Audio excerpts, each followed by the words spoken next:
My dear students, this is your English class and we are going to do the second exercise of your lesson 2 naming words, जिसका नाम NAMING naming words.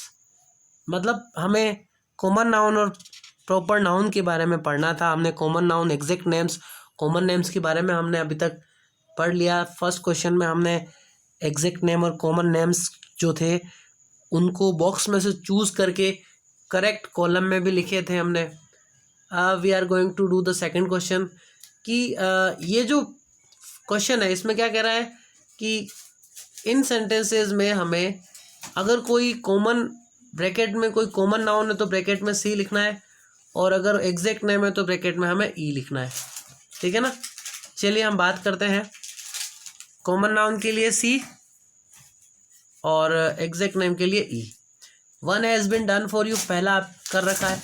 मेरी has a little lamp, it's name is Snowy, तो यहाँ पे भी ई आना चाहिए। तो मेरी जो है वो एग्जैक्ट नेम है तो ई हो गया, लैम्प कॉमन है तो सी हो गया, स्नोई जो है वो एग्जैक्ट नेम है तो ई हो गया। Second question, my friend, friend common हो सकता है तो सी। हैज़ मैनी बुक्स, बुक्स भी कॉमन है। I like the book called bed time stories, तो ये बुक का नेम है, एग्जैक्ट नेम, तो यहाँ पे हम लिखेंगे ई। फिर many places do not get much rain, Sri Lanka gets a lot of rain, बहुत सारे प्लेसेस पे ज़्यादा रेन नहीं होती है लेकिन श्रीलंका में काफ़ी बारिश होती है। तो प्लेसेस कोई भी हो सकता है, तो ये हो गया आपका कॉमन नाउन। रेन कॉमन है लेकिन श्रीलंका आपका एग्जैक्ट नेम है तो यहाँ पे ई लिखना है। क्लियर। चलिए थर्ड क्वेश्चन देखिए। Look at the common names in the first column, then fill in the exact names in the second column. हमें क्या करना है कि फर्स्ट कॉलम में जो कॉमन नेम्स दे रखे हैं उनको देख करके एग्जैक्ट नेम्स भरने हैं सेकंड कॉलम में। एक बता रखा है हमारे लिए, exact names start with capital letter. ध्यान रखने की बात है कि वो फर्स्ट एबीसीडी से शुरू होते हैं, कॉमन नेम्स जो है वो स्मॉल लेटर से शुरू होते हैं। अब जैसे लैंग्वेज दे रखा है तो लैंग्वेज में common names, language exact name Odia और हिंदी। अब और भी लैंग्वेज है जैसे इंग्लिश, तो अपन यहाँ पे भर सकते हैं ENGLISH, इंग्लिश भर सकते हैं। फिर उसके बाद में उर्दू URDU, उर्दू भर सकते हैं। यह आपके प्रॉपर नेम लैंग्वेज के हो गए। चलिए नेक्स्ट, रिवर। अब रिवर जैसे गंगा और यमुना तो दे रखा है, आप 2 रिवर के नेम और लिख सकते हैं। जैसे हम लिख देते हैं माही, MAHI, माही, माही एक रिवर है ना।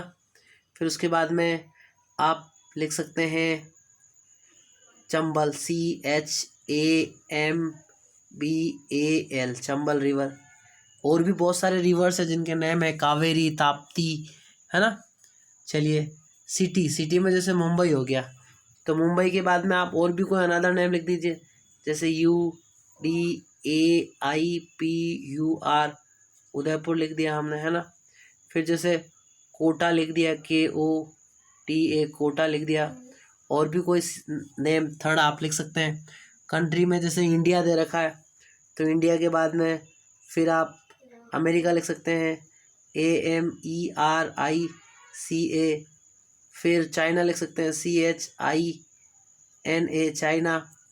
फिर आप लिख सकते हैं पाकिस्तान, ये भी एक कंट्री है, PAKISTAN, पाकिस्तान, है ना। डेज ऑफ वीक ये आपको लिखना है, Sunday, Monday, Tuesday, Wednesday, Thursday, Friday, Saturday. It's your homework. Next, right names of your 3 friends.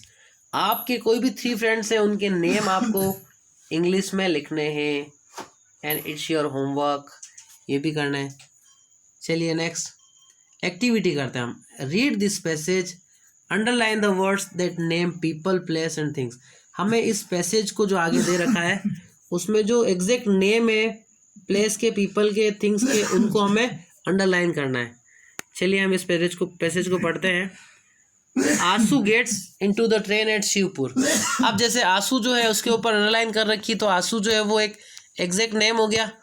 उसी तरह से शिवपुर जो है आपका एग्जैक्ट नेम हो गया।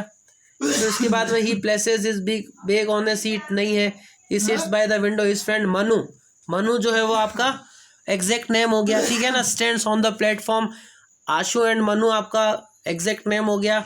Talk for the some time then the train starts to move, Ashu and Manu फिर हो गया the train leaves to the station. तो हमने आशु, शिवपुर, आशु मनु ये सब आपके क्या हो गए, ये हो गए आपके एग्जैक्ट नेम।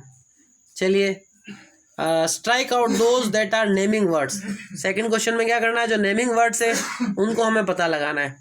तो आशु नेमिंग वर्ड्स है, फिर उसके बाद में केवल आशु ही आपका नेमिंग वर्ड्स है, इसके अलावा और भी कोई नेमिंग वर्ड्स है ही नहीं है इसमें। क्लियर। तो ये एक्टिविटी हमने कंप्लीट कर ली।